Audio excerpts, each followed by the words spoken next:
Hello, everyone. Welcome to Discourse episode 8. I had to check what episode we were on. It's been a little while. Wasn't able to record last week because I was traveling at the time, visiting and meeting with some of the people who are in this very Discourse episode right now. And that was a great time. But we are discussing something that is very near and dear to my heart, as I assume it is to the rest of the people in this particular episode, and that is Avatar: The Last Airbender. We have come down to the finale, the last season. Season 3, Book 3, Fire. Our intrepid heroes are finally going to the Fire Nation. Aang's going to learn firebending, but they got to deal with all the issues along the way. And also characters who might have betrayed them and are trying to ingratiate themselves to the gang, if you will. For myself, like I said before, I'm a huge Avatar fan. I remember watching the original episode when it first premiered all the way back in 2005. And I was I remember being so incredibly excited for Avatar Season 3. I think when they did it, I think this came out in 2008, which is a goddamn good year for entertainment, I think, in general. We have the Iron Man coming out in The Dark Knight, a number of other great films, but also cartoons. It was some good stuff. And I remember watching the Comic-Con trailer on YouTube. It wasn't even like the clean version. It was one that was recorded before it was finally put on YouTube by Nickelodeon. And just fan reaction, just people were so excited for this. It was the culmination of this incredible journey that not only these characters went on, but that we went on with them. And so watching that teaser trailer, all the fans reacting, I got in on it too. And then, finally getting into this season and watching these characters deal with some of the most darkest aspects of themselves and confronting the mistakes that they've made and how they've handled their relationships with other people. It was amazing to see. I mean, in my opinion, the spectacular animation and the fight sequences are just outstanding. The level of choreography just blew me away, and I think it really does culminate in a fantastic ending to the series, where a lot of plots and subplots are wrapped up. Not everything. There's a famous one, which I'm sure we'll talk about in a bit, that was not wrapped up. That was, matter of fact, wrapped up in the comics. But overall, I'm a huge fan of the season. I think it's great. It confirms that Contain was always meant to be. Goddamn right. I'm an Katara shipper. You Zutarians, get the hell out of here. Get your weird asses out of here. No one wants to see Katara and Zuko hook up. It never made any sense, chat. Never made any sense. She only started liking him in the last 5 episodes of the series. So what do you mean when you want them to start smooching? Get out of here. No, I love this particular season and just this entire series as a whole. And someday there's always a part of me that I hope we can go back to. And I know they did Legend of Korra. I know they did that, and that's a conversation for a later time, because I have a lot to say about Legend of Korra. Some positive, some not so positive. But I love this. This last season, and I want to move on to everyone else. That's currently, we have a nice, small, intimate group today. We have Kazfe, we have Thunderly, we have Chris Ayers, and I want to go ahead and start with Kazfe, and I want to ask you just how did you originally see the last season, and just your general thoughts about it? Well, I would say I saw it start to finish for the first time a couple of months ago when I was rewatching the whole show. I think season 3 was the one I saw the least amount of when I was younger. So it was I'd seen some clips online. I knew the gist of what happened with all the characters and everything. I will say watching it from start to finish was a bit draining at times, especially knowing that certain parts where I'm sure as it was premiering on Nickelodeon, people were like, oh, this is it. This is the big moment, the moment of truth and everything, the finale, whatever. And then it turns out everything kind of goes to shit again. And I already knew that was going to happen. I'm just like, oh, I feel so bad for everyone here. But at least it was well written and it was definitely worth it. And I love, as you said, the way that all these characters are facing the darkest parts of themselves. And I mean, as I've said in previous episodes talking about this show, they have to grow up so quickly in order to overcome everything that's been thrown at them. And once again, this season didn't pull any punches with that. And given that the first 2 seasons were already so intense, that's saying a lot. Yeah, it's incredible because of all the horrible things that they had gone through in those first two seasons. Yes, I mean it's a very whimsical show. It's it's a fantasy action adventure show. It's meant for kids. But yeah, they dealt with death, they dealt with trauma. And this season they're at war. It's like this is all culminating in this last act, this last push. And it's difficult and there are sacrifices made. Characters die.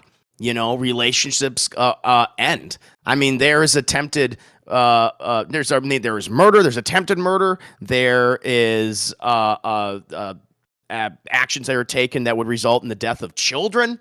I mean, all I'll say is, Jesus Christ, Firelord Ozai, he is a bad dad. He is not good. It's like, I will kill my son if given the opportunity. I mean, stuff like that is very heavy for a children's cartoon.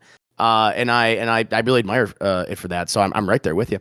What about you, Thunderly? How did you foresee it? Now, how do you foresee this? And what are your general impressions so far? Because I know you haven't finished this season yet. Yeah, I haven't finished this season yet. It's my first time watching this season actually, because as I'm thinking back, I think at the time I didn't have cable. Yeah.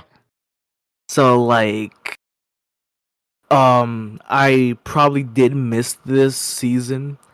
So like, I watched this season 3 on Paramount Plus, and I started last night watching them all the way up to like episode 10, which was the 2-parter, and I thought season 2 was dark, but this one just gets even darker.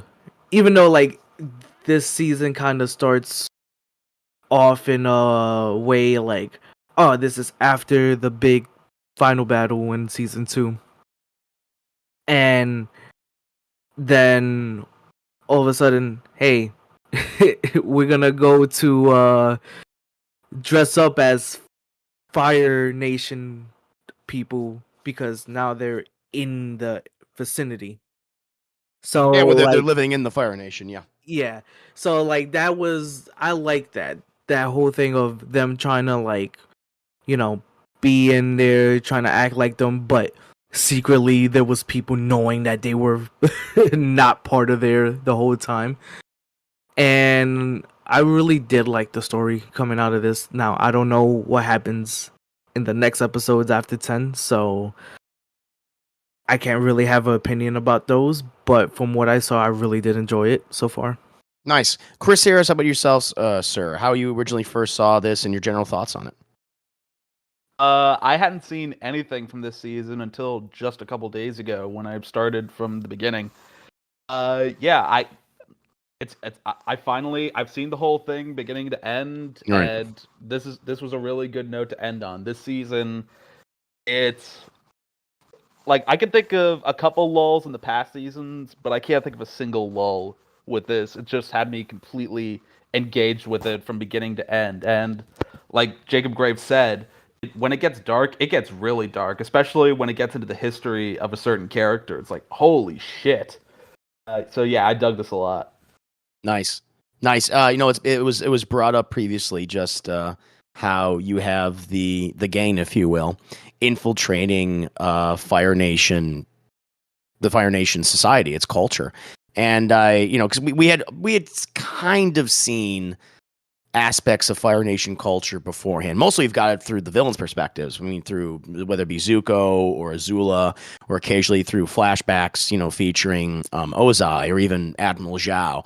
This is the first time where we really spend like any time with the citizens. I guess we also in some of the Fire Nation satellites in the Earth Kingdom, when we go to those villages, like the one that Jet tries to destroy in season 1. But for the most part, we don't really see Fire Nation society, and I liked it that they weren't just all evil. Like they're just trying to live their lives. As they've been trying to do so for 100 years, that this war has been going on for since the Fire Nation committed genocide against the air nomads. And we learn, and it's like, oh, it finally makes sense. They've indoctrinated all these people. They've promoted and pumped out propaganda to them. They've changed history. I mean, there's like that great episode. It's like, I think it's like episode 2, The Headband, which is very much a shipping episode, but it also explores the history and the culture perspective of the Fire Nation, where they've changed their tech books to make it where their history is fictional.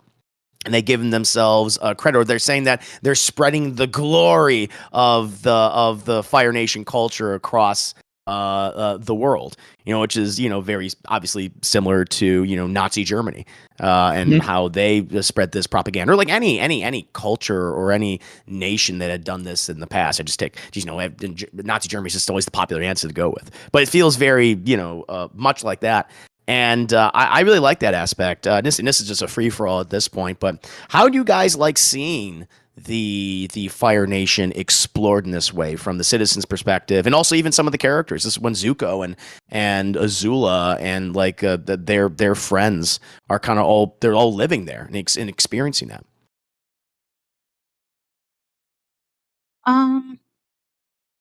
I really liked how it humanized so many of these people that in any other piece of fiction we would feel like we have to hate.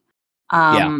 I especially liked whenever we would follow Zuko and Azula and their whole friend group, because I wish we'd had more time with those characters to develop them, because especially with characters like Ty Lee, like I think she's a prime example of one of those wide-eyed optimists who just got mixed up with all the wrong people. And Yeah. it goes to show how that kind of attitude, it can work for you in good ways, but then like it can also work against you, because she spent so much time spending time with people that I think she was hoping could be better, and she wanted everyone to be a big happy family, and eventually she had to realize, no, this isn't going to work. Yeah. And I know I kind of went off on a tangent there, but I'm No, just that's saying fine. it's like an example of how people can get sucked in and yet you still feel for them. Yeah, I mean, because she's been presented as, she is technically a villain through most of the show, but she has this very bubbly personality that seems aloof and wants everything to be fine. But even though it obviously isn't. I do like that episode where we spend time with the evil gang, if you will, but of Zuko, Azula, Mai, and Ty Lee when they go to the beach, where they go to their summer home, their beach home, and we do kind of see them for the first time like truly acting like kids or like teenagers.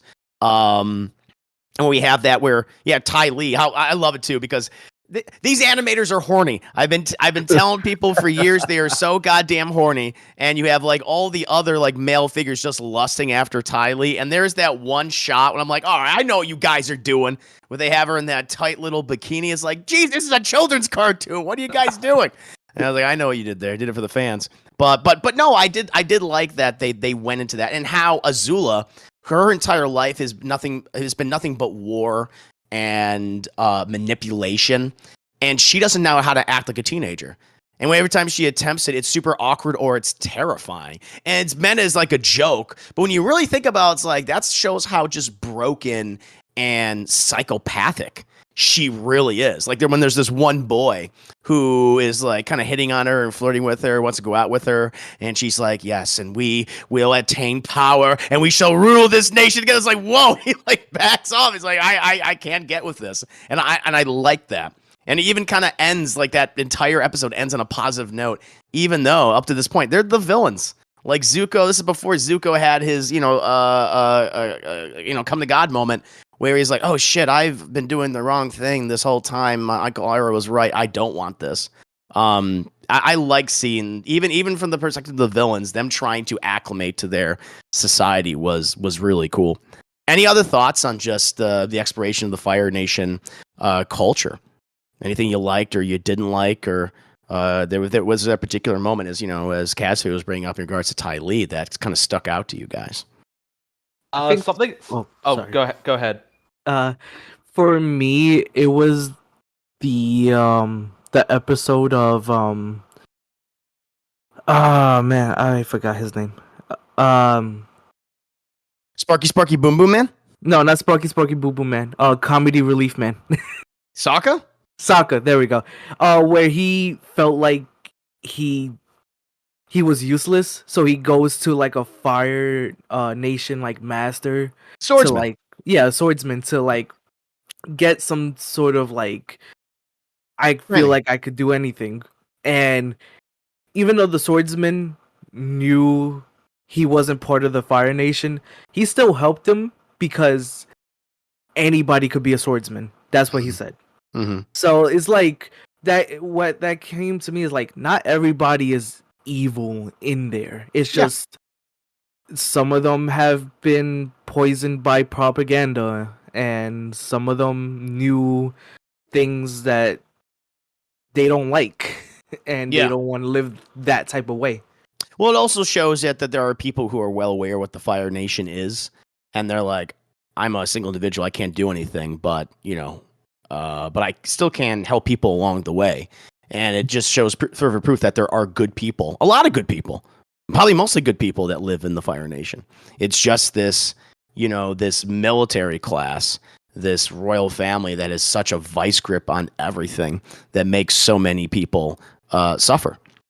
And yes, that's another great episode. And we also, Sokka, because he's very much the comic relief character, and he's kind of relegated to various funny antics. But he is also the guy that comes up with all the plans, as we've detailed in previous discussions, where he's the one that the gang looks to, and they go like, "Hey, what's your plan, Sokka? How do we get out of here? How do we do this? How do we beat this thing?"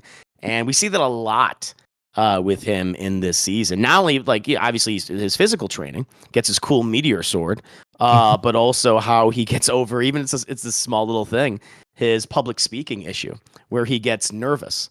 He has issues articulating himself, and he even manages to circumvent that, and he gets that confidence, and he becomes more of a well-rounded character, a better character.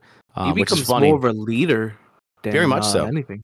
Very much so, leading the assault in the Sozin's Comet, or not Sozin's Comet, excuse me, the Day of Black Sun, among other things, also on Sozin's Comet.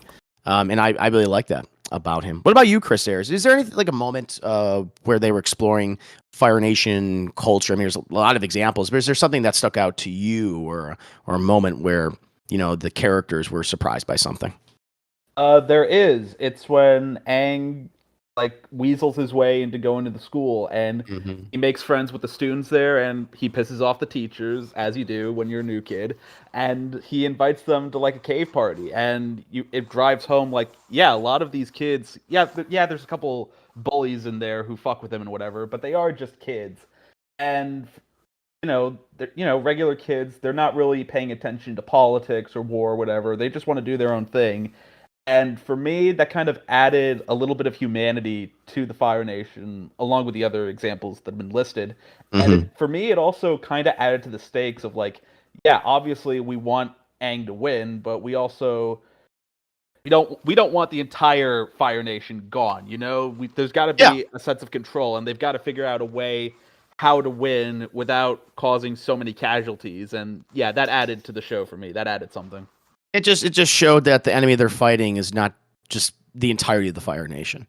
Right. So not to just other them completely, where they're all monsters, which is clearly not the case. So completely agree. I mean, I really like the headband episode. A lot of people say it's why are they going to school and shit? Shouldn't they be planning the next invasion? But it is necessary. I understand why they did it, and plus that dance party is fun. I mean, it also gives you one of the best contained moments in the show, where him and Katara and dancing, and she's kind of nervous about it because they're all watching us, and he's like, and that's totally fine. Just keep your eyes on me. And she gives him the fuck me Nala eyes, and I'm like, I know what's going on here.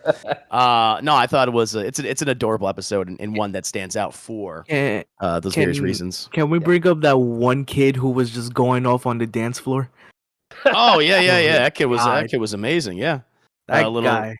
Yeah, he was funny. No, I love that they even though we're dealing with very serious subject matter, we can still have a ton of fun along the way. Little visual gags or comedy bits, and there's plenty in this particular season. But this is kind of related to the Fire Nation culture, because it also, it's hey, we're showing you that not everyone in the Fire Nation is evil, and that a lot of these people are being abused. Even when we see the one episode with the Fire Nation factory, the painted lady, where they have to it's the Captain Planet episode where Katara dresses up as that mythical figure, and that they destroy the factory and clean up that lake or that coastline that they're at. But we also it also shows just the horrors that the Fire Nation have imposed on people. and how it's twisted good people into villains. And one of the best episodes of this series, and I think we've mentioned even beforehand when we talked about bloodbending, but I really like that we show just the impact that the Fire Nation has had on people for decades. And where it's the waterbending. What was the name of the episode? Was it the Waterbending Master? I'm trying to remember specifically, but it's the one that features the character of Puppet Master. Puppet Master. That's it. Thank you. Which is such an appropriate title.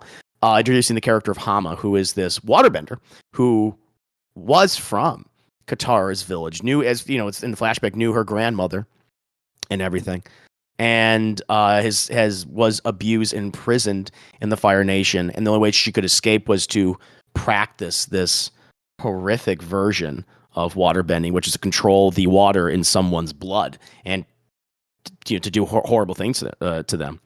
One, it's kind of like one of the few horror episodes in the series, I think, and it also is, I think it's a great episode focusing on Katara, where she has to save everyone, but also she has to defeat someone who she initially looked up to, and recognizes this: even though you're from my culture, even though you were part of my tribe, my family, you're too fucking far gone. And I gotta put you down.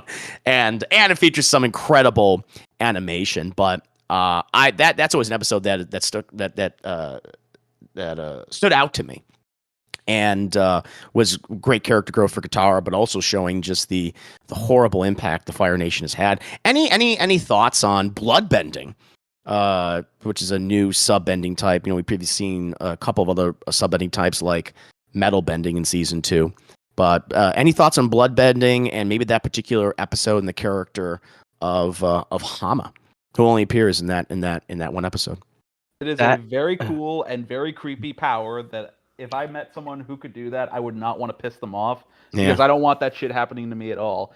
And that episode, it does have kind of a creepy aesthetic to it overall. It's funny because in that GIF that's posted in the chat, there's a full moon out, and the lady has those claws. So I'm just like, oh shit, are they gonna bring werewolves into this? Like, at first I thought that's what's gonna happen, and then it's like, oh, this is actually even more scary in a way, because like you can't do anything when someone is doing that to you.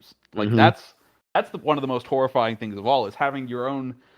Literally, your free will is taken away from you. And I really dug that. Yeah, for context, I'm glad because I forgot to bring this up, the full moon. In this episode, we see that the only way to control someone via bloodbending is when the moon is high, when it's a full moon. Although that might change later on in Avatar sequel series, but I do like that they have that. And again, very much like werewolves. Any other thoughts on Hama or bloodbending in general? I think her backstory is sad. Very to be sad. honest, it's tragic, because it's like she had no control over what was happening in her life. And then the moment that the Fire Nation basically raided where she lived and she was taken prisoner, is like the only thing she could only do was learn this bloodbending technique. And that's just like that to me, like, over time, yes, that made her crazy, but at the same time, you have to do something to survive. So that was her obsession, was just survival, and then later revenge. Cassie, any thoughts?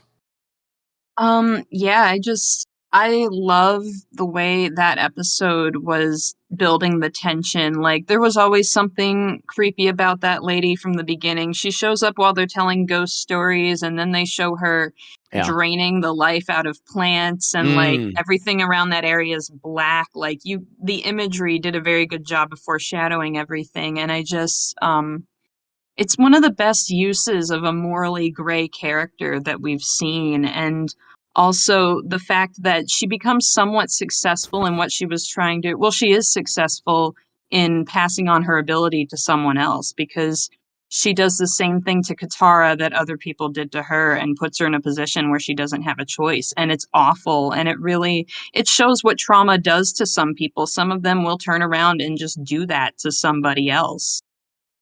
Yeah, that's exactly the case. And I even like how it really shows the dichotomy between Hama and Katara, when we get to the Southern Raiders episode and where Katara confronts the man who's responsible for the death of her mother. I like that. It shows how they dealt with their trauma in different ways.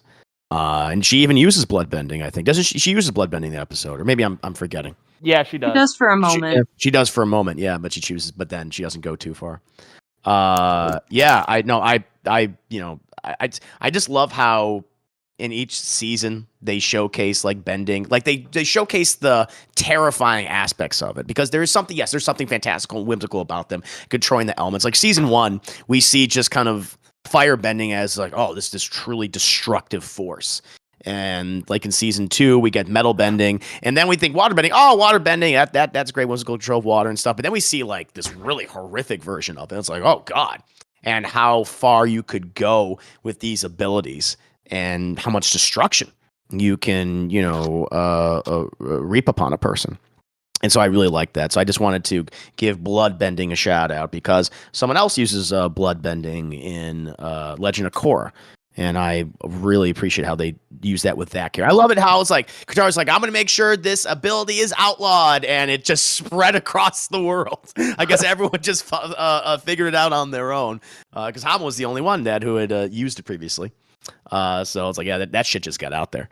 But moving on, is there any like potential themes you guys want to touch on, or a thing that the show introduces, like a cultural aspect of the Fire Nation, or like anything in that regard, or like a story beat that you thought was really important that they showcased or that they repeated off the top of your head? Anything in particular? Those are the two big ones for me. Just the way that a lot of characters spent the whole season battling with themselves, like Aang trying to decide whether or not to kill Ozai, and he's consulting with his past selves about it. And even though they are different parts of himself, they all have different ideas on what he should do. And at one point, Kiyoshi is just like, well, I killed Chin. And he's like, well, you didn't really. It was an accident. And she's like, I would have killed him anyway, so I don't see much of a difference. And she's very straightforward about that. And I love how the finale still ends with him not killing Ozai, but even so, he still literally brings that man to his knees and leaves him defenseless. And it just like, he just takes the man's firebending, and the dude is absolutely helpless without it. And, he was able to stay true to his convictions. He was able to find a way to uphold peace and not keep continuing that cycle of violence, because Iroh even mentions like how he doesn't want to kill his brother because history is going to paint it as something bad. So I love the way that was resolved. Yeah, Aang managed to find another way by taking his dick and balls from him. But no, you're right. No, he literally stripped him of the thing that he abused constantly, that he used his own abilities to obtain power for himself. I mean, he was literally committing genocide before Aang intervened in that moment, where when we get to the Sozin's Comet episodes, which is the 4-part finale, I believe.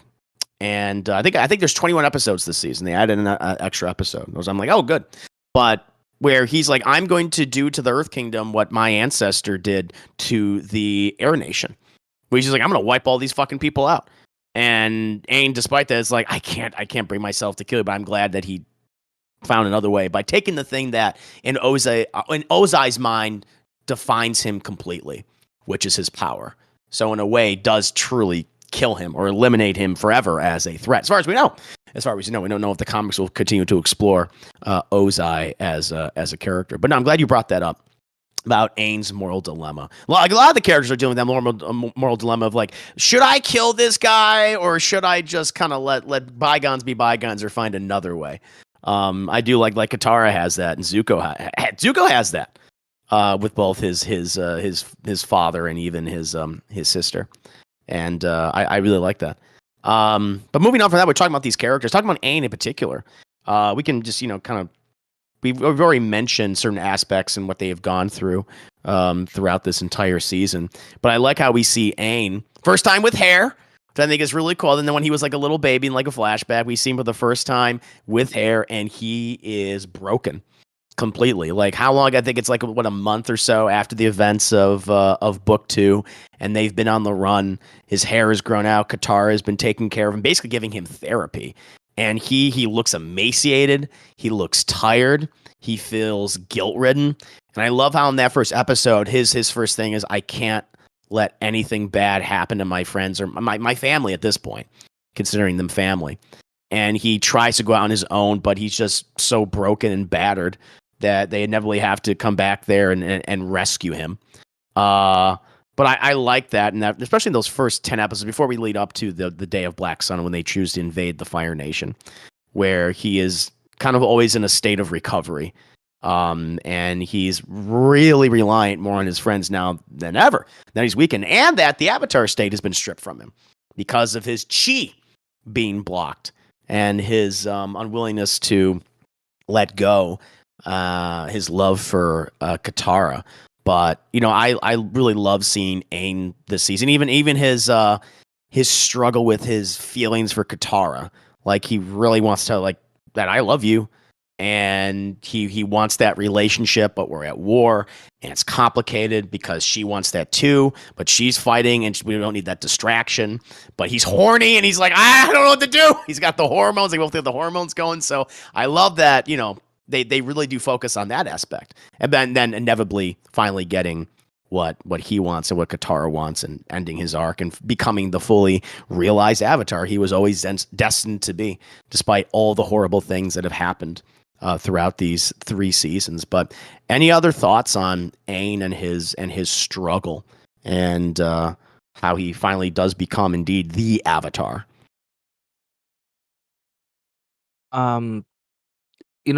It's kind of funny because like in the beginning when he finds out that the whole world thinks that the Avatar is dead, he True. does not want to accept that at all.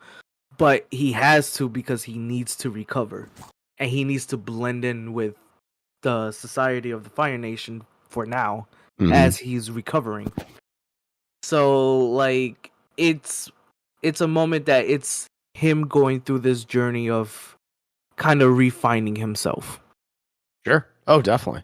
I think so. I forgot about that aspect. Yeah. Everyone thinks he's dead because that's the thing.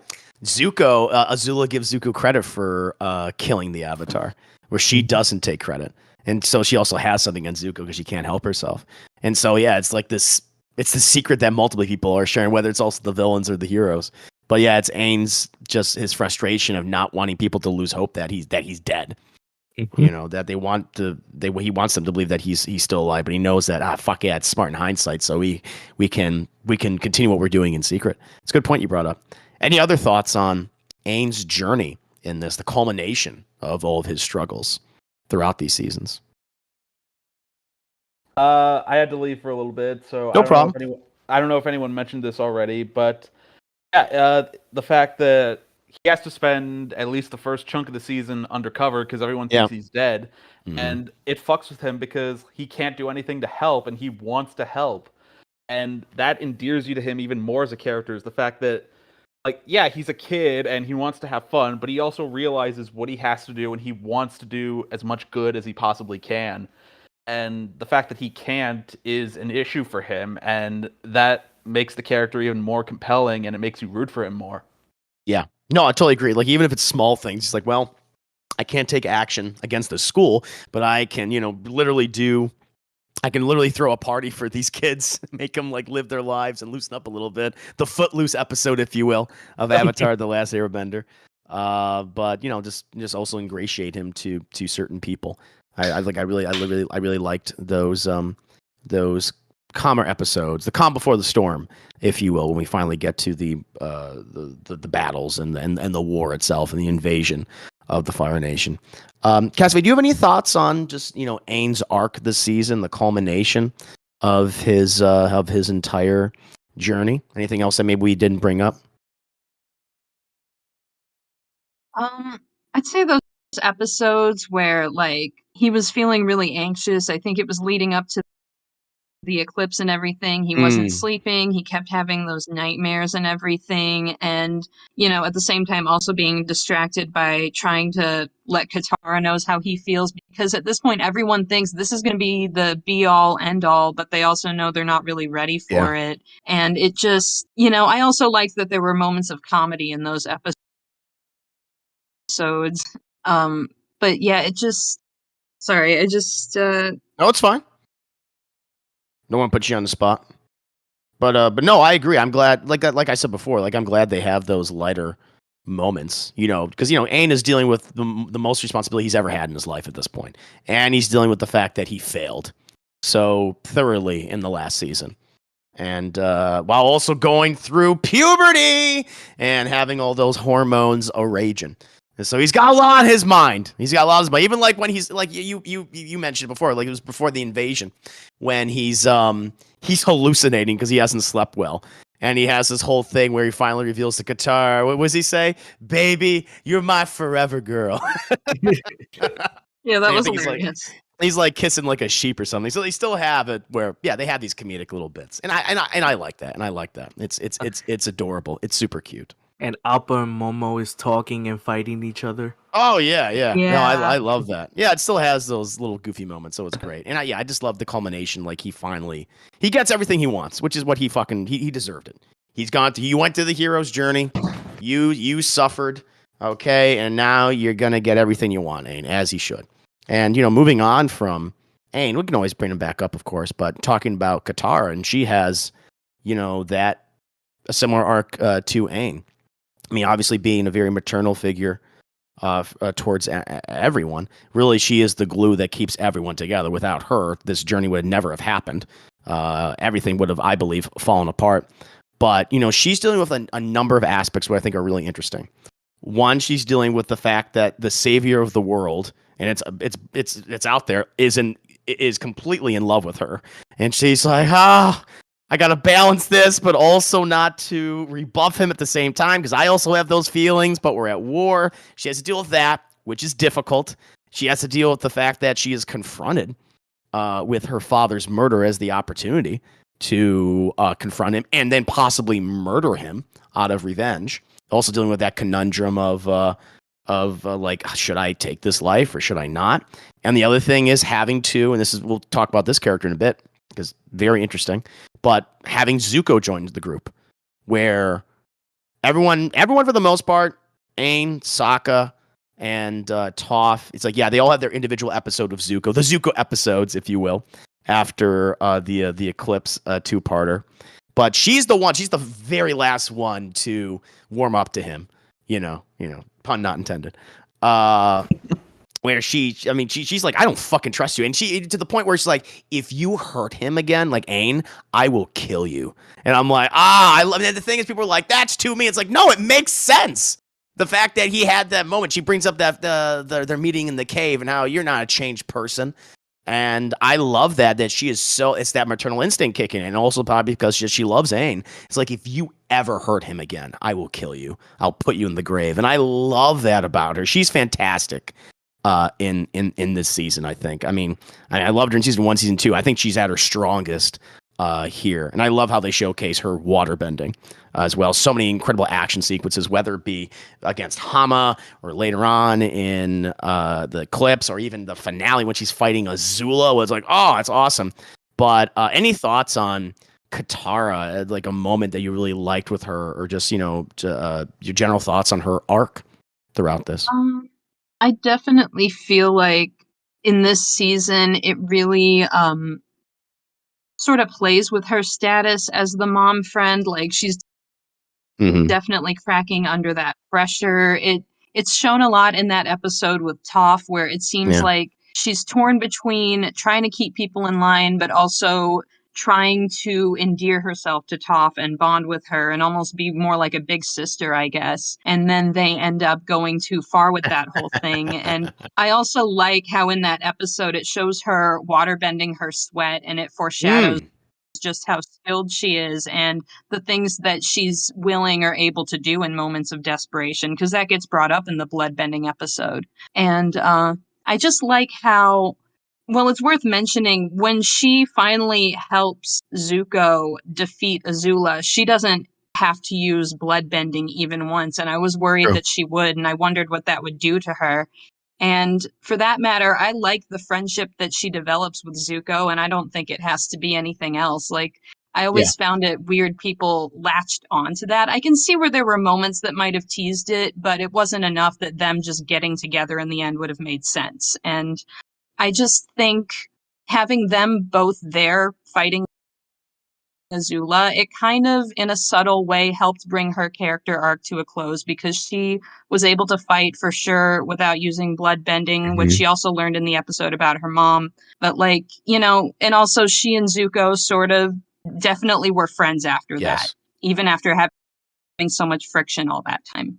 I agree. It's kind of it does put the hatchet in their relationship troubles between the two of them, where yes, they very much their friendship is concrete by the end of that particular episode, where they work together and where they do care about each other. Where Zuko, he literally, and we'll talk about Zuko later on and more depth, where he basically sacrifices himself for Katara at the moment, where Azula, who is fucking insane in this season. And well, I want to talk about Azula because a lot of people are like, oh, she deserves redemption. It's like, no, some people don't deserve redemption.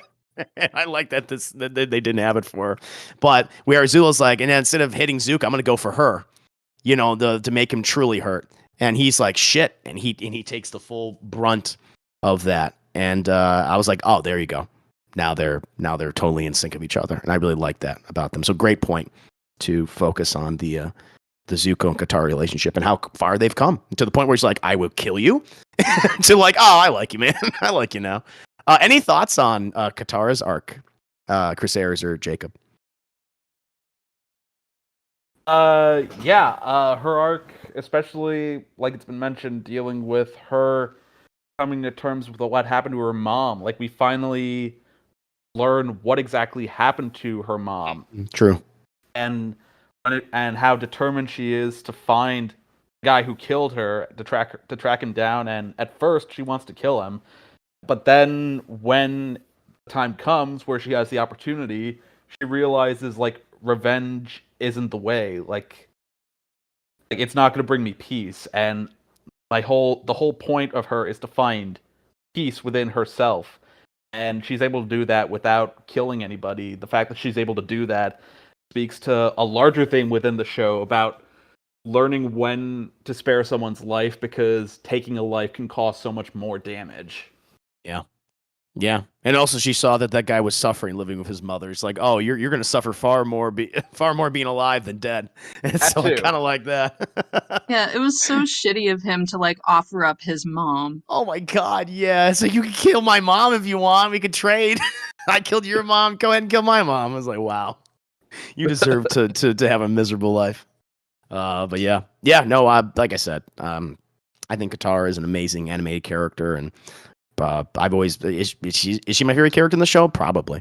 I truly love her, and she's just so incredibly well written. And Mae Whitman does such a fantastic job of voicing. Like everyone across the board this season does an amazing job voicing their respective characters. I feel like they've all really matured into their roles, as these characters have matured along the way.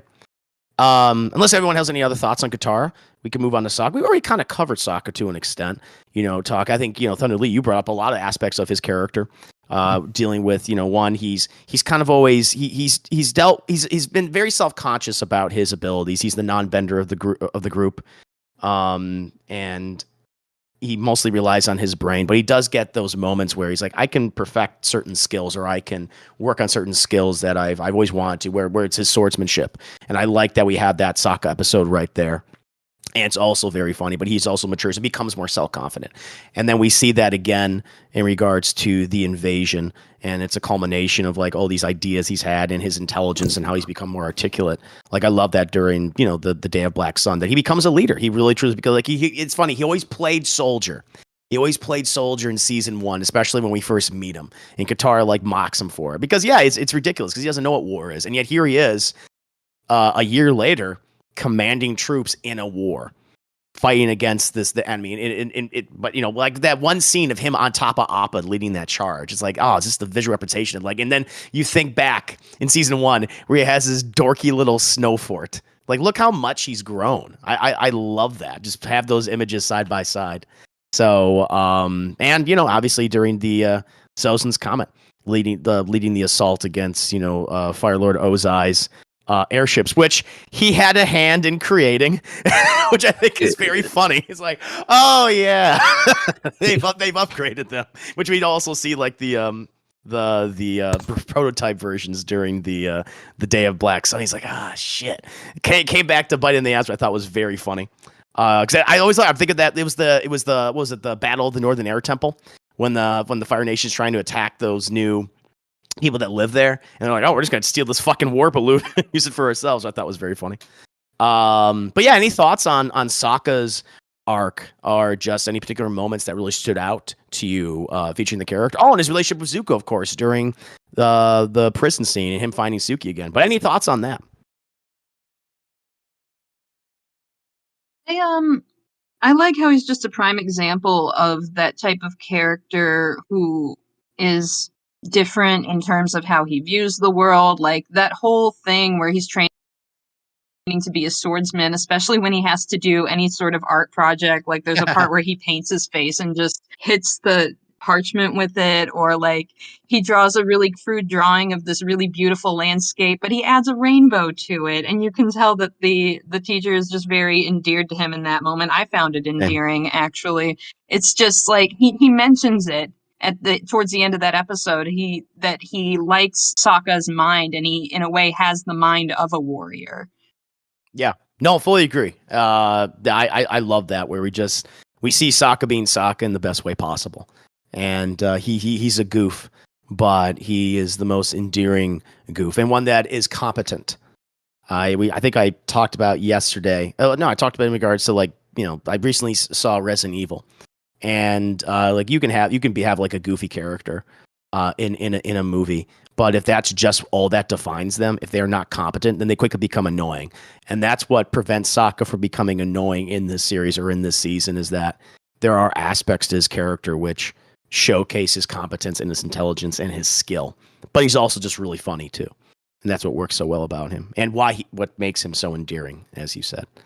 If anyone else has any thoughts on Sokka, let me know. But we could also just move on to Toph, and Toph is an interesting one for me, because I feel like out of all the characters in this season, she probably gets the least amount to do.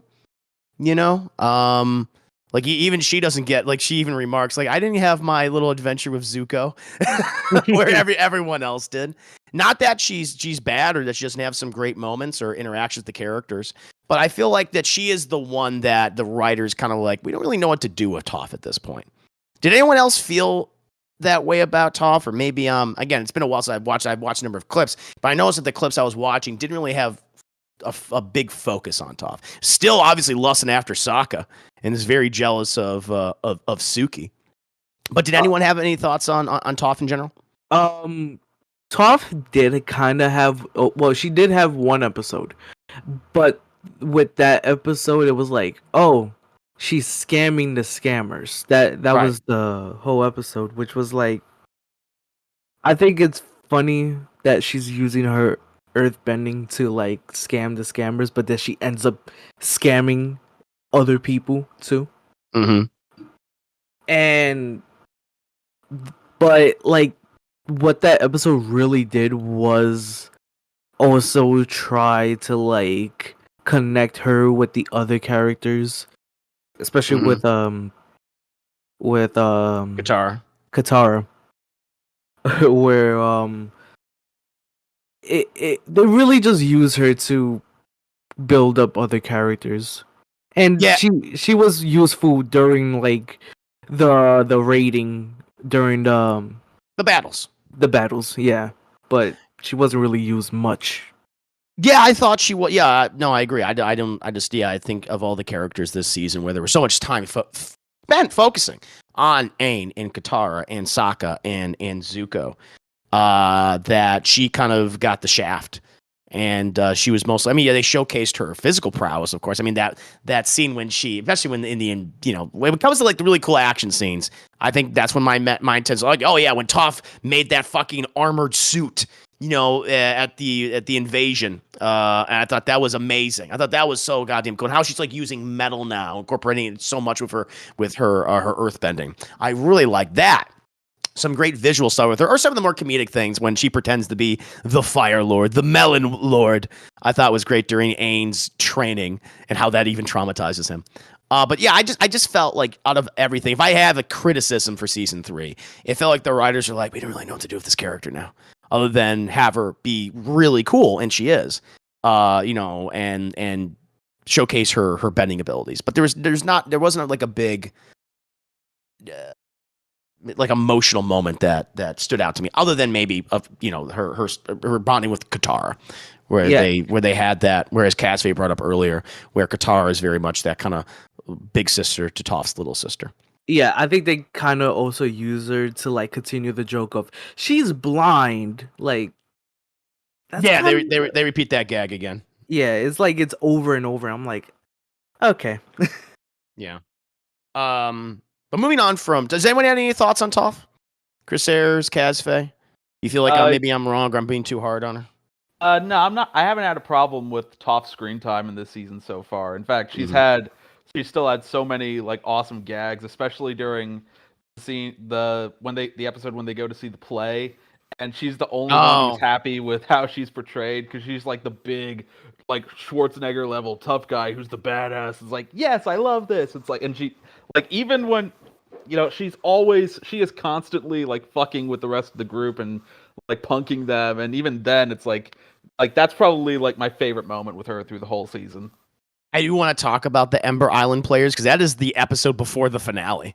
It's like, hey, it's a calm before the storm. We're just having fun. We're goofing off, because that is a very much a self-aware episode where they do poke fun of the series itself in certain episodes, and I really want to get into that. We will talk about our favorite episodes and moments and things, because that's a whole segment right there. But I do love it how she's the only one that likes her interpretation. Everyone else is super resentful of how they're being portrayed, which I think is funny. But Kazfe, do you have any thoughts on Toph? I don't know if you had anything else to say on her.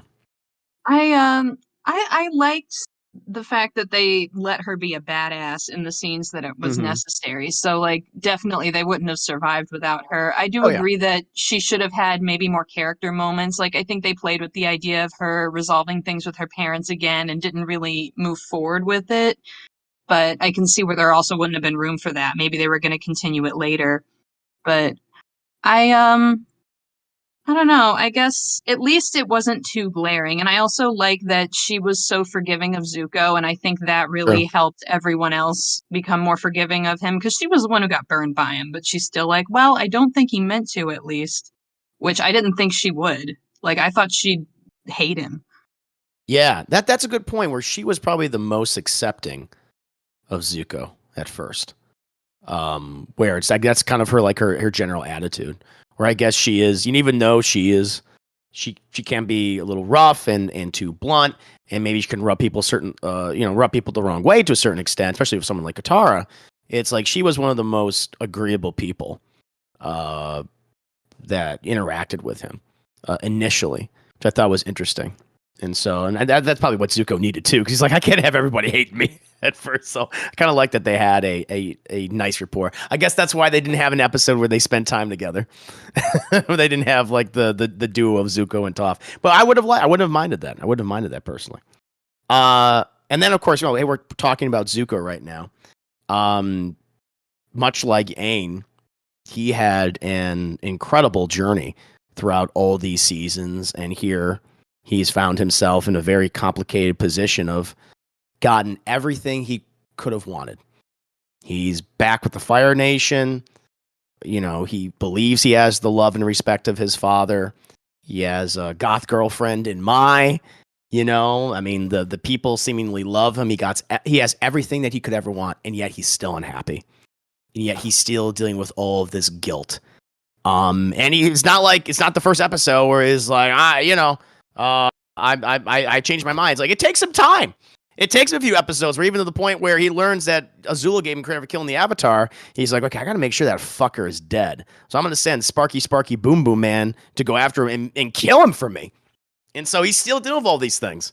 But then finally realizing, like, you know, especially with his uncle and how Uncle Iroh has seemingly turned his back on Zuko, and him realizing his mistake and realizing that he's hurt the people maybe he's truly loved and who have loved him. Realizing that mistake has been made, wanting to make better at it, better on it, even though of his previous decisions have caused a lot of chaos and pain, and going to the Gain and trying to beg for their forgiveness, and them initially rejecting him until he proves himself, and then becoming friends with them, going on the Zuko episodes, if you will, with him spending time with all these people, showcasing how he's changed, how he wants to do better, how he wants to be a good friend to them. I loved his journey, where he started out, as we initially believed, this very angry, confused, villainous character, to this person who has grown so much, who has become so much psychologically, emotionally healthy by the time we get to the end, by being friends. Like, I love that moment when him and Aang hug at the end of the series as he's crowned the new Fire Lord. It's a beautiful culmination in a journey that has hurt him, probably other than Aang, has hurt him the most. But I loved how they did the Zuko. Dante Bosco does a fantastic job voicing the character.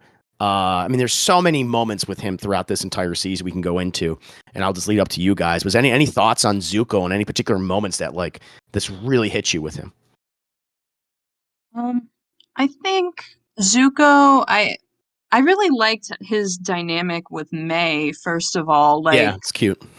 It's like, at first it seems like they're so similar in the way they both kind of hate the world, and they're kind of doom and gloom. And in that Ember Island episode, when they're at the beach, they're both huddled under the parasol just behind Azula and Ty Lee.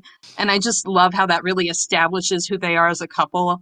But then later on in that same episode, it shows that, like, May is so closed off, and Zuko, he's learning how to get in touch with his emotions, but he's also struggling to control them. And she calls him on it. It's like, your temper is out of control. And he's like, well, at least I know how to feel something, etc.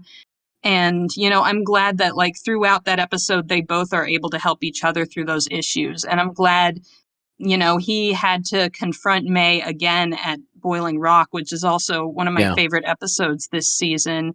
And it really, I think he wanted to ask her to go with him initially. I think that's why he blew her off with a note, which is the thing that pissed her off the most. And I think he was still fighting with his feelings for her. And I'm glad that she eventually wound up siding with him.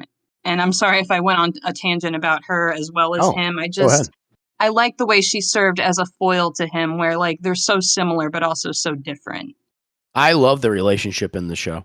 I think it's adorable. And where, great point about, she even says later on, just because I'm trying to remember the exact lines, but even though I don't say it doesn't mean I don't feel this way. I don't express myself doesn't mean that I don't feel, how I do towards you, but you got to talk to me, goddammit. And I like that about her. And their relationship is super cute. And you're right, Boiling Rock episode, which is part 1, part 2. That's a 2-parter. It's a prison break episode, which I think is so cool, and him and Sokka bonding. And I'm glad that both Mai and Ty Lee are like, this fucking Azula girl's out of her goddamn mind. I mean, they already knew that, but they're like, okay, this has gone too far. Because Azula at that point is like, I'm going to kill you, Zuko. I'm just here to kill you. And they're like, nope. And I love that they finally were like, okay, we have to fight against her. And I thought that was great.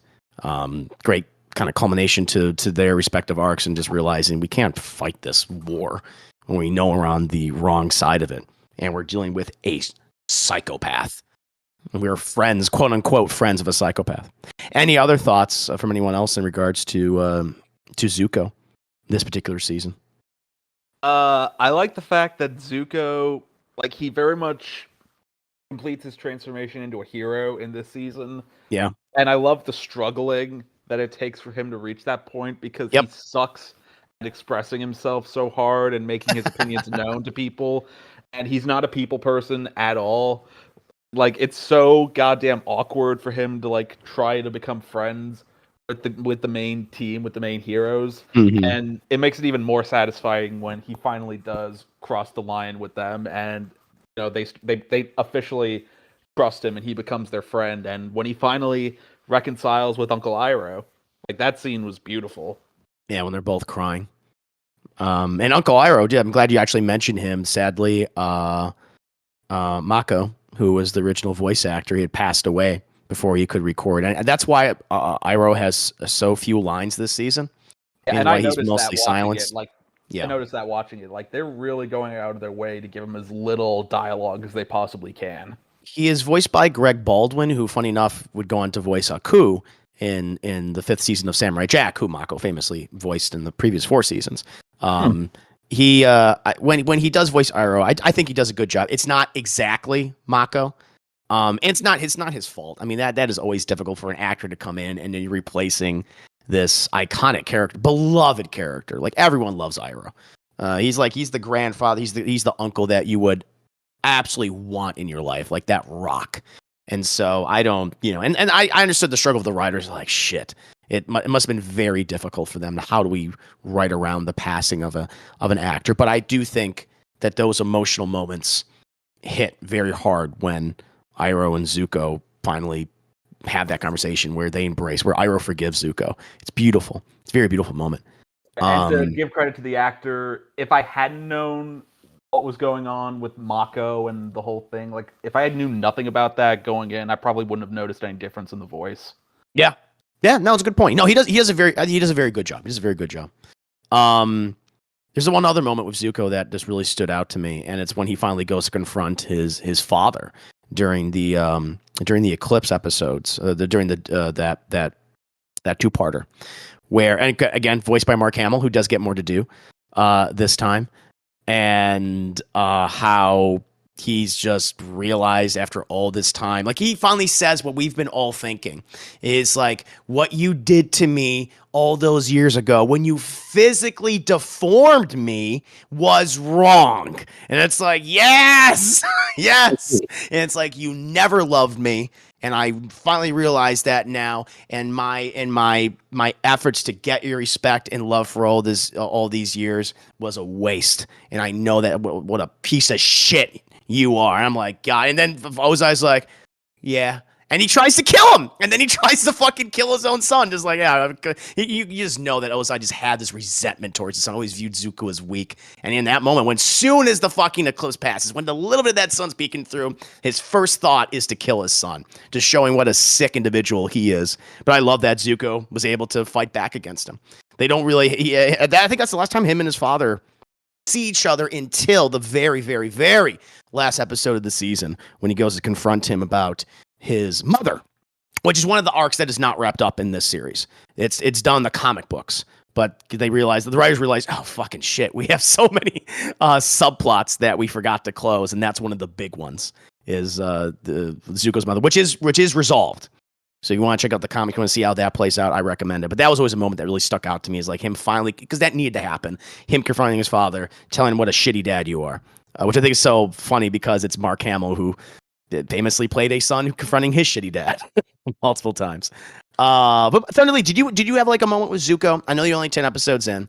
I know we mentioned a lot of stuff that were like post episode 10. But anything in particular that stood out to you with him in those first episodes you've seen? Well, the beach episode where he's trying to figure out what emotions he's having, which is like one of my favorite things, because he's conflicted on the decisions that he made, and he doesn't know what he really wanted. Another one was the next episode, the Avatar and the Fire. What was it? The Fire. Oh, yeah, the Fire Lord, the Avatar, the Fire Lord, the one that it's the flashback episode that deals with Aang learning about Avatar Roku and Zuko learning about, I think, is it Sozin? It's Sozin, his ancestor. Yeah. That's great. No, keep going. And like how he found out, like when he read the whole thing, he was like, "Oh, this is obvious." Like trying to still be angry at Uncle, but then when Uncle told him like the truth, it was like, "Oh shit." Yeah, we learned that in regards to what Thunderlee is referencing, Avatar Roku is Zuko's great grandfather. Yeah. And so it that's a connection between him and Aang. And he's like, oh, Jesus.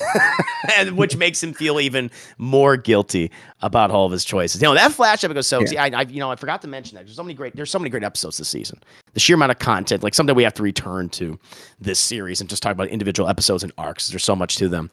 But like I loved how it explored that friendship between the Avatar and the Fire Lord and how they started off as really good friends, but how cultures and the powers that be and time has changed them so thoroughly, and where Sozin makes the choice to let Avatar. We find out what caused Avatar Roku's death, which then brought Aang into the world, which is let Sozin abandon his friend to die in that volcano, to suffocate, to die of smoke inhalation, and it's like Jesus. After and like he refused to, after Avatar, Roku refused to let his friend die.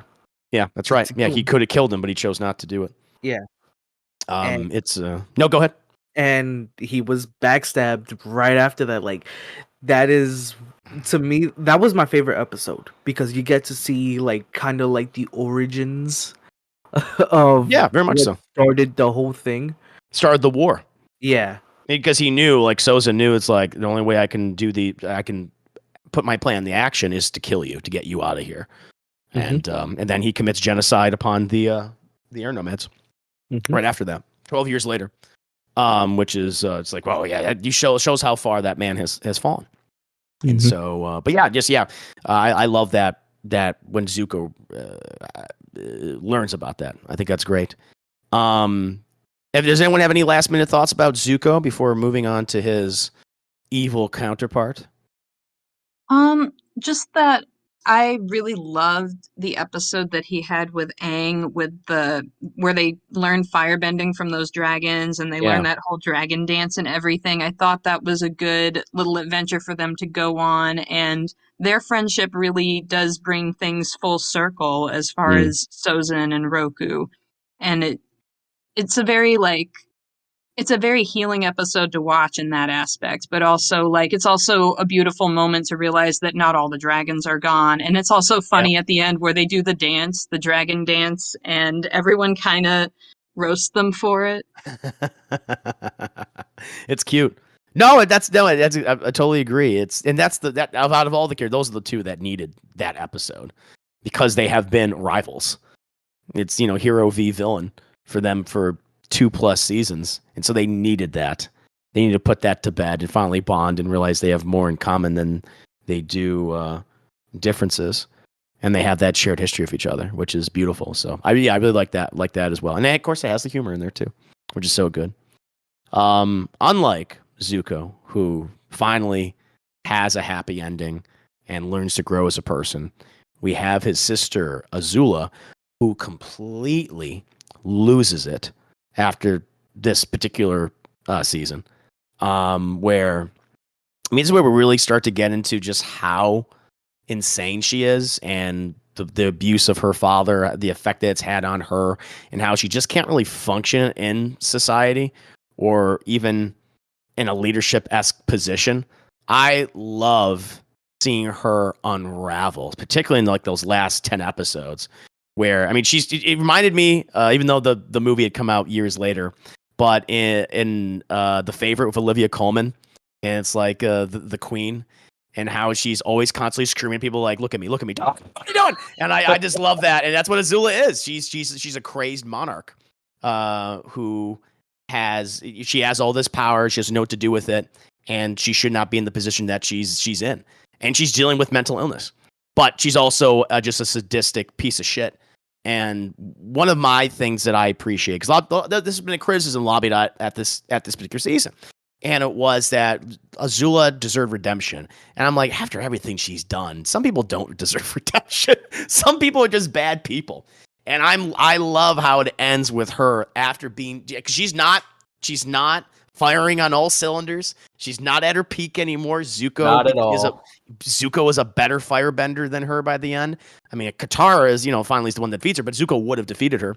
And how she ends up just sobbing and laughing and firing off her firebending erratic, is that was just so satisfying to see this character who came off so cool, so self-confident, but inside is just so tumultuous, and it's finally out there. And so it was very cathartic for me to see Azula at that state. But even before then, all these little moments where it's like, oh shit, you can't function normally, even after all this stuff is done. Even if you win, someone would have had to deal with you in some way after all this shit was done. But any thoughts on Azula and her arc and her, her complete unraveling? I would say, like, just the fact that she was so wrapped up in all of her, like, bad bitch girl boss type energy. In a way, it almost made her naive, because there were people right under her nose who clearly didn't like her. Like, her two best friends weren't going to stick around much longer for her because they only feared her. And it's like she was so unbelievably caught off guard by that. Yeah. It's like when Ty Lee takes her out in that one scene, there's that look of oh shit in her eyes where she really didn't think that would happen. She really, like the rest of us all did. And it's just really sad, like you said, because especially in the beach episode, you see that, like, that type of I'm going to make you fear me thing, it's not cool. No one wants to hang out with you. No one wants to date you. It's not going to get you anywhere. And eventually, yeah, she just breaks down. Yeah, it's it just shows how she's completely unaware of her reality, because she has been in this position of power for so long, and because she's manipulated people, she feels like, well, they're under my thumb, they're not going to betray me anyway. And so I like that when she's even surprised when her quote unquote friends inevitably do betray her, even though it's obvious to all of us. Like, even how we're introduced to those characters of Mai and Ty Lee, especially Ty Lee, where she basically threatens Ty Lee into joining her on her journey to hunt down her brother and Avatar Aang. But she's like, no, this is how it is. This is how friendships work. Of course you manipulate and you backstab each other. That's how it is. Any other thoughts on Azula in this particular season? Yeah, Azula, it's funny because before I used to think she was kind of one note, but now seeing her like get more and more crazy and just seeing how much of a hyper bitch she is, liking that I like that character so much more this season. And yeah, it's like her evilness, like, and how far she takes it kind of like helps you to let go all of the bad shit that Zuko's done in the past, because she's so much worse. Yeah. Yeah. Even isn't this the episode where I could be thinking of another one? Isn't the flashback one with Zuko with his mom, and you see where Azula is just acting like a little shit, and the mom even says there's something wrong with that child. Is it this episode, or is it the previous one, or is it the previous season? I'm trying to remember. I think it's season 2. Yeah, season 2. Okay, but again, even the signs were there.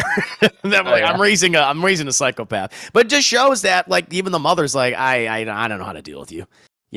She like, clearly I don't think she has any love for her daughter, and based on how she acts. And Osai, he ain't exactly. Yes, he I think maybe respects his daughter, or he views her as an extremely useful tool, but there's no love in that relationship, not real love. Now, though, I don't think Ozai knows what real love is, nor does Azula, because I don't think they've experienced that. But yeah, I now, yes, this season ends with Azula just becoming a blathering psychopath. I know that in the comics they continued to explore her, and they gave her, in a way, a sort of redemption where she is constantly dealing with her insanity. And there's some particular arc where I think the Fire Nation is under threat, and Zuko needs his sister. He's got her like on a super short leash.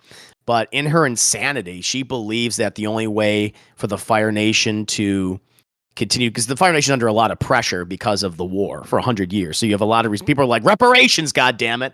And she's like, the only way that the Fire Nation can continue on is if Zuko attains more power. And anyone who threatens, like even other like Fire Nation generals, are questioning Zuko, and so she makes it her mission in life from the shadows, because she even leaves famously, and she starts this organization where it's meant to eliminate enemies of the Fire Nation and any threats to Zuko's rule. And so she's like, I'm gonna help my brother, but in like a really manipulative, evil way. It's kind of fascinating. And that was like the last time they touched on her character in the comics. I don't know if she's gonna come back and if that's gonna change. But she like forms this shadow organization meant to help her brother, but he's unaware of it. It's very fascinating to me. So I don't know if we'll ever return to that. But for a lot of people, this is how the character ends, just as an insane person. Moving on from Azula. We could continue to talk about her as well. The other villain in this, being Fire Lord Ozai, who does get the most screen time. Ozai, for a lot of people, like my favorite villain in the series is definitely Azula, and where Ozai has kind of just been relegated as you are the final boss, you are the big bad. That's what it's always been. What's Aang's quest? You need to defeat the Fire Lord. That's how it is, and he's always been used in flashbacks. Always got a little bit of dialogue. Here we see Ozai the most, and how awful his familial situation is, whether it was with his wife or with his children, and also his multiple genocidal tendencies. But he is one note, where I think Azula becomes more multifaceted as it goes on. Ozai is very much one note, but thankfully it's improved upon the fact that it's voiced by Mark Hamill, who is he's not doing Joker, but he's doing like a super subdued Joker. It's close. I mean, it's close, but it works for me. It works for me, and he's doing his evil villain voice, and I like it. And man, that last battle between him, and we'll talk about some of the animation and some of our favorite moments, but that last battle between him and Aang is incredible. That's like all the animation. Nickelodeon just said like, take our money and go, and I love that sequence with them at the end. And like Firelord, like he's getting jet fire boots. Like he's so powerful because of Sozin's comment. He's able to use his fire bending to fly around. I just think that was amazing. While Aang is in the Avatar state, I think that was great. I was like, okay, like how are you gonna live up to, that big finish? You're saying he's gonna fight the Fire Lord. It's like, okay, we know that, and I think they do that incredibly well. I was like, oh, you fucking nailed it. Thank God. Because you thought that was like, oh, it's gonna be disappointing. I don't think it was. But any thoughts on Ozai as a character and how he was used this season as the big bad? There you go. No, he's just the main villain. He's just. I mean, that's what he is. He's the final threat. I mean, I would have liked to have gotten maybe a little more character development for Ozai, but maybe that was never in the cards. Maybe he was just supposed to be the Emperor Palpatine, if you will. It's like he's just evil. Why? He just is. He's just a piece of shit. And so I guess that's how you could think of it that way in terms of Star Wars terms, if you will. He is a formidable threat. Yeah, he is. Yeah, he's formidable threat, incredible physical threat. But when it comes to maybe the development or the emotional psychological villain, we think of someone like an Azula or a Hama. I think they're stronger written characters this season than Ozai. But I still respect them. And I love that last little conversation when Ozai is just this beaten fucking man in prison, and Zuko goes to confront him about his mother. Where's my mother? In which we do learn about that in the comics, though, sadly. You get to explore that in the season. Even though they said they wanted to, they just realized it would take too many episodes, and they didn't have... They got that extra one from Nickelodeon, but they said they couldn't get any more. So it was too bad. But is there any other character moments? Because now we can get into like our favorite episodes and just moments in general in the season. Is there like another character you wanted to mention? Because obviously we had Suki return. When she wasn't killed. She was sent to the Boiling Rock. We had a couple of character cameos from previous seasons and a lot of like some fan service, of course, especially like when we get to the Ember Island players. But is there any other character moments or a certain character you guys wanted to bring up beforehand that we have not already done so? One character that I wanted to bring up is Tara and Sokka's dad, who this is probably like he has way more screen time in this season than he did in the last season, right? Yes, he does. Yeah, and I really like his dynamic with the two of them because like a lesser show probably would have had a lot more of a distant feeling between them, like more strained, or he would have been an asshole for no real reason, or just for because you didn't live up to my full potential or some bullshit like that. But no, the fact that like when he gets back up with them, it's just like old times, and they're so happy to see each other, and it's still like that loving bond between the three of them. I really like that, and he proves himself to be like a formidable soldier and a leader. Yeah, no, fully agree. I'm trying to remember after the what's Sokka and Katara's father's name? Hakoda. That's it. That's what I'm trying to remember. But no, I'm glad we got to see more of Katara and Sokka's father, and more hints at her mother, of course, as well. Any other characters you guys wanted to bring up before we move on to like favorite episodes and like moments of the series? I would say that Suki was pretty badass this season, although I wish we had seen more of her. I wish maybe they'd found a way to bring her back sooner, because like it did take a while to get to the Boiling Rock episode. But the part where she captures the warden and everything, that was so badass. She's able to keep up with everyone in spite of having no bending abilities. Much like Sokka. I mean, her fight sequences, which are very hand to hand, were great. And I like you. I wish she got more episodes, because she was a fan favorite. She had that one episode in season 1. She had a couple of those episodes in season 2, and she does get, I think, probably more screen time than ever. But I would have liked, like you, I would have liked to have seen more of her this season as well. And it's also gives Sokka a win, because first girlfriend died. Turn into the moon, turn into like a moon god. Isn't that funny? Goddamn, what's that joke that I always see all the time? That's rough, buddy. That's what it is. where Zuko's asking about Suki, and because they think that she's at the prison, and what happened to the other one? She turned into a moon. That's rough, buddy. I like that. He's like, what? Oh yeah, I remember that. I'm glad you brought up Suki, because remember that one moment. It was, I think it was in the Nightmare and Daydreams episode when Aang was fucking hallucinating the whole time. And he goes because he thinks, I'm going to go into Katara's tent. I'm going to talk to her about us and stuff. And he goes into, or no, is it Zuko? Maybe it was Zuko. It was Zuko. It was Zuko. Thank you. It was Zuko. And so this must have been afterwards. Yeah, this guy, of course it was, because the Suki and stuff was after the Eclipse episodes. And so he goes in there, because I think it's in regards to Katara. That's what the episode is, the Southern Raiders. And so he goes in there because he wants to talk to Sokka about Katara. And Sokka is just like, he has that fucking rose in his mouth. And he's like, well, hello, Suki. He's like, oh, shit. Whereas, like, were him and Suki going to fucking have sex? I think, like, it's highly implied there was going to be some romanticism between them. I'm like, okay, I see what you're doing here. You horny animators. I think it's implied that they did. Yeah. Like, after Zuko left and everything. And the thing is, Zuko was so oblivious in that moment. He just sits down and he's like, hey, what's up? He doesn't understand. And Sokka's like, okay, what do I got to say to this guy to get him out of here? That's great. Yeah, hey, these kids aren't kids anymore. They're getting older. So I kind of like that. Honestly, there's like a lot of scenes in this particular season where they're showcasing the characters that they're older, like how they've aged, how much older they've gotten. Remember that one episode? I think it was in The Painted Lady, where Katara is like taking a bath. You remember that? When she's underneath that cliff, or maybe it's the one. No, it's one with Toph. I think it's the one with Toph, and she's doing her scams. But you see Katara, and she's underneath that cliff, and she's naked, except she's in the water, so you don't see anything. But it's like, whoa! I was kind of blown away by that. Did that stand out as weird to you in this for like a cartoon of this nature? Or was that just me? Am I just weird? And I'm thinking, like, is Katara naked? Yeah, you're weird. Yeah, you're weird. I think I do remember some scenes where, like, they were dressed down a bit, or I don't know. Like, I was more.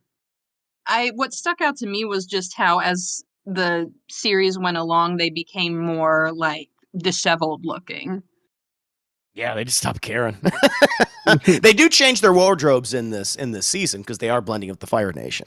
And so I think for the most time they are in those Fire Nation outfits, which I thought was cool. I'm glad that because you also often see in animation, like, we are not changing the look of the characters. We're going to use these exact same character models again and again and again because it's easier. I understand that, but here it's like, no, we're going to make the Africans, which indicates to me that they got more money because now they're going to change it up and stuff.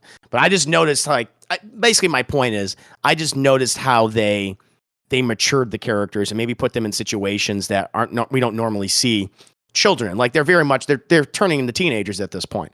And I was like, oh, I just thought that was interesting. Just it stood out to me, whether it was with Sokka or maybe with Katara or whoever else. So I thought that was kind of cool. But kind of moving on from that, unless anyone has any last minute thoughts about any other characters, like Suki, of course, is a great one. I really liked how they used her. Would have liked to have seen more. Any other thoughts before we move on? Okay. This is the last portion, guys, and this, of course, is all about our favorites, our favorite episodes, and our favorite moments. There are so many this particular season. You know, I know it's I'll start with like a couple. I don't want to take all of them for myself, but I really did like the headband episode, which we got to see more of Fire Nation society, and it was a little more fun in nature, especially after the first episode being so sad and Aang just dealing with his failure and being so incredibly depressed and just physically emaciated. So to have him where he's like, okay, you're going to get a bit of a win. You're going to be able to charm the lady who you love. I thought that was really great. Obviously, the puppet master of Hama showing the effects of the war and trauma on these people, showcasing a truly terrifying aspect of waterbending. I think that's when waterbending became my favorite. After that, it was this episode. Oh, okay, this is really fucking cool. I love that. And just having a horror episode, I think is so fun because I'm so into the horror genre. Obviously, Sozin's comment, seeing all these characters come back together and bond over their mutual history, even though it sadly ends in failure, and many of them being captured and imprisoned. And I mean, there's so many. The Zuko-esque episodes are all great, and where each person gets like a moment to bond with him. No exception of Toph. But she was like, you're good with my book. But then of course the finale. Oh, and Ember Iron Players, where they got to see that play, and it was such a here wink and a nod. Is the fan episode where we get to poke fun at ourselves and things. Like I even loved how in that episode, Ember Island Players, where they're covering certain notable moments in the history of the show, and how they chose to cover the Divide, which is regarded as like the weakest episode in the series, and where they're flying over the Great Divide, the actors are going, "Oh, there it is, the Great Divide." We can just keep going. and I love that because everyone's like, yeah, we no one likes that episode, which I thought was quite funny. And then the finale, which I think has great animation, whether it be that. Oh, and the music, by the way. The music, whether it was the duel between Aang and Ozai, but also between Zuko and Azula, beautiful. That Agni Kai, how it's the Agni Kai theme slowed down from the original first season when Zuko battles like Zhao, and I was like, that is so cool how they did that. So yeah, there's so many moments that I truly loved, and then finally getting the Katane moment where their love was finally where Aang's affections were mutual. Where Katara also had the same affections towards Aang, so to see that come to fruition was great for me. But we'll just go down the line.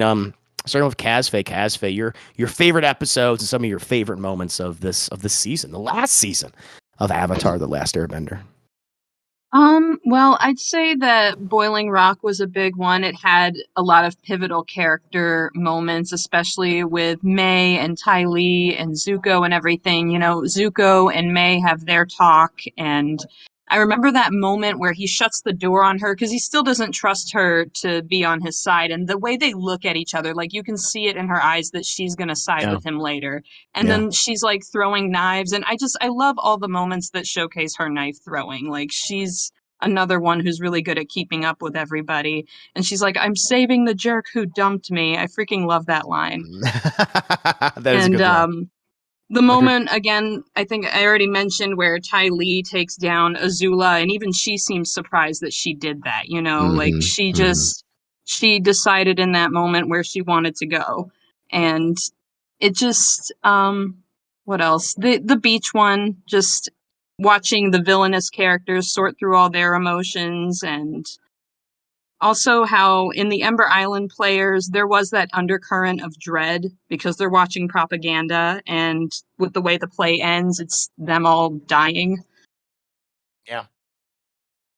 Yeah. No, so many great examples. I do appreciate, even though it's like in regards to like the beach episode with like Azula. They do at least take some time to showcase her own personal and emotional struggles, even though we do see where she finally ends up. And so I did like that. At least they had those episodes. We're just not going to have villains be just like mustache twirling type of characters. Like there are obvious reasons as to why they are the way they are. So it's great. So yeah, all great choices. All great choices. What about for you, Thunderly? I know you didn't see all of it. And I know we spoiled a whole bunch of shit for you. But of what you have seen, did you have any favorite moments or particular episodes? Yeah. Out of the 10 episodes with the two-parter in episode 10, I enjoyed the headband. I feel like Aang just having his kids moment is kind of what he needed, to be honest, to get away from all the war stuff. Especially the dance scene. I also like Sokka's. I'm messing up here a lot. Sokka, yeah, I get you. Sokka's master. That one, I felt like that he needed that episode so he could become more of like his character could be built up more for like the later episodes. So that one's perfect. I really do like the Avatar and the Fire Lord just because of the backstory of the whole series. As a horror fan, the Puppet Master is perfect for the atmosphere that it had in there, and for them to introduce blood bending is just something that really is like scary, because getting your blood used to like do anything that you don't want to do is just really, scary. Yeah, no, it is definitely. And keep sorry. going. No, keep going. And the Day of the Black Sun, I also enjoyed too. Yeah, no, the initial invasion, two-parter is quite good, especially because I remember when that happened, I was like, oh shit, we're already here, but we're only at the halfway point. That's not good. And then you see that there's more episodes left. Like, this is not gonna end well. They can just do it the fallout if they win. Oh, what are you gonna say, Cassie? Oh, sorry. I just wanted to add, in Day of Black Sun, it's revealed later, King Boomy got to have his moment during that eclipse. Oh, that's right. I'm glad you mentioned that. We didn't really talk about the White Lotus, which is an organization that we heard about in season 2 that Iroh is clearly a part of. And they actually get more to do in Legend of Korra. The organization is expanded upon. Talk about them a lot, and they're featured a lot.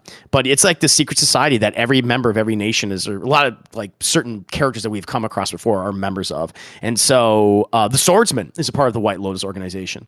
We see, King Boomy is a part of that organization. Iroh is a part of it. The waterbending master from season 1. Was it Paka? Grandmaster, I'm trying to remember his name, but that guy, the one that Katara was fighting with, he's a part of it. And also Aang's original firebending teacher, he's also a part of that organization. And they lead the battle to take back Ba Sing Se from the Fire Nation, which I thought was great. We didn't really talk about that, but I did like that. It was like, oh shit, he's part of the secret society, and then that's part of the 4-part finale. So no, thanks for mentioning that. What about yourself, Chris Ayers? Was there your favorite episodes, your favorite moments of this series? Favorite episode was probably the Ember Island Players. Yeah, that kind of recaps the whole series, just because it gives you a nice breather before the big holy fucking shit finale, because you kind of need that, before you go into something that grand and so epic. You kind of need a chance to breathe, and so that was the perfect episode for that. And it also gives you the feeling of like, fuck, I've been following these guys for a long ass time. It makes me feel old. So yeah, it adds to that, that sense of like history and that feeling of like, this has been a journey that I've gone on with these characters, and it adds to the emotion. There's so many favorite moments that it's hard to pick.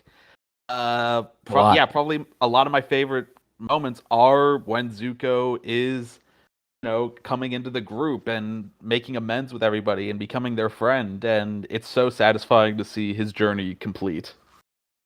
Yeah, I'm so happy that he got that ending where he finally found what he wanted, and it wasn't originally what he thought it was going to be, and it usually never is. Usually, it's things always change along the way. Like even has that moment, I think, in an earlier episode where he finally gets to sit beside his father, which he's always wanted. Mai asks him about that, and he's like, "I always wanted that, but it didn't feel right. I didn't like it." I thought that was beautiful. So he finally gets an ending, and it culminates, I think, in that hug with Aang, which shows how fucking far they've come. How they're trying to kill each other for so many episodes beforehand, or at least fuck each other up. Yeah, it's and there's other moments in this series that get the Ember Island players, like how they're all frustrated by their own interpretations. Sokka's character is like ugly looking, and he's a dork. I thought that was really funny. Katara's character is this big bosomed woman who's constantly crying and is playing the damsel in distress. She's like, what the fuck? Toph is the only one being happy about her portrayal. About this big screaming. Basically, he is The Rock. It's Dwayne The Rock Johnson playing her. Honestly, Zuko, it's kind of like if Michael Bay directed an adaptation of the show. Yes, that's great. That's a great point. Very much so. And I also like just to finish the thought. Just Zuko. He's like, I'm not really that whiny, am I? And that emo, and like he's super emo in that. And then Aang's played by a girl. He's like, am I a girl? I thought that was adorable. And how even the play ends with like they're all killed by Ozai. It's like, oh yeah, this is Fire Nation propaganda, right? So I love how Sokka snuck backstage to give the guy jokes, or That's Suki right. got him backstage. That's right. That's good. It's like, and the guy's like, yeah, I got it, thanks. Well, he takes one of the jokes, right? He uses one of the jokes. He uses a couple. That's right. Yeah. No, that was that. And you're right, Chris Ayres. That was the kind of episode where we need that calm before the storm. We need to have a laugh, and that episode was very much made for the fans, and also it's also as an important emotional moment where Katara's like, I'm not ready to be in a relationship with you, and Aang's like, let me kiss you. She's like, get away from me, and I like that too because of everything that it was just so confusing, and they all could die the next day or several days later. So I get that. I thought that was great. Yeah, that kind of brings an end to our discussion of Avatar: The Last Airbender, Book 3. Fire. This was great to do this with you guys. Thank you, Kazfae. Thank you, Thunderly. Thank you, Chris Ayres. I imagine someday we will return to the world of Avatar. Maybe talk about individual episodes. But I think we did a good job of thoroughly covering certain things. Also, one other thing. I loved how Sokka just threw his fucking boomerang at Sparky Boom Boom Man and just killed him. Like he backfired and that's right. Blocked his chi and his head just explodes. I assume. I was like, oh wow. And so that was good. Sokka got the win there. Didn't even realize that he killed that guy. That was funny. Who's very much and he doesn't even have any lines. I think he's just a silent assassin that they're all terrified of. I like that he has like a metal leg and things. But I just want to bring that up. I was like, oh yeah, didn't Sokka kill somebody? Yeah, he killed that guy. But yeah, no, this was such a fun discussion. It was a nice little intimate group. So it made for a lot of great little conversations and back and forth. But for those of you who are listening to this right now, I hope you enjoyed this and let us know what some of your favorite moments or episodes of Avatar: The Last Airbender Season 3 were. And I'm sure we'll turn to these topics someday soon. And obviously I want to also talk about Legend of Korra as well.